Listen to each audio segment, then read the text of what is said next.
Good afternoon mga gar. Ito magluto tayo ng aming specialty ng Uliero family, yung Mickey. Yan, ang atay ng baka, yan ang noodles ng Chinese, chicken, sibuyas, bawang. Tayo po ay maghihiwa para masimulan na natin ang ating pagluluto. Yan, binibilisan ko na lang para mabilis tayo makatapos. Ito po ay matagal na namin ginagawa pag meron kaming gathering sa Pilipinas. Yan, gata.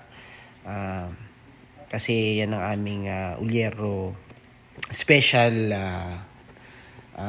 menu kapag meron kaming salo-salo. Hindi nawawala po yung Mickey. Pinauso po yan ng aming mga magulang na kapag meron na gathering o kita-kits, yan, meron nagluluto ng ganyan. At take note hindi po yan niluluto lang ng kokonti. Niluluto po namin ng maramihan. Kaya nagtutulong-tulong kami pag ginagawa po yan kasi medyo matrabaho siya. Mag-ano ka ng harina, tapos mamasahin mo, tapos hihiwain at gugupitin, patutuyuin, bago siya lulutuin. Ganun siya katrabaho.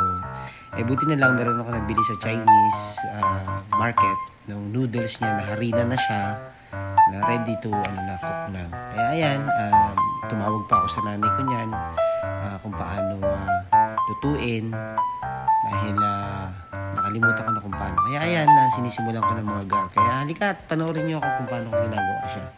Mamaya makikita niyo ang finished product. Tara gar, mga samahan niyo ko.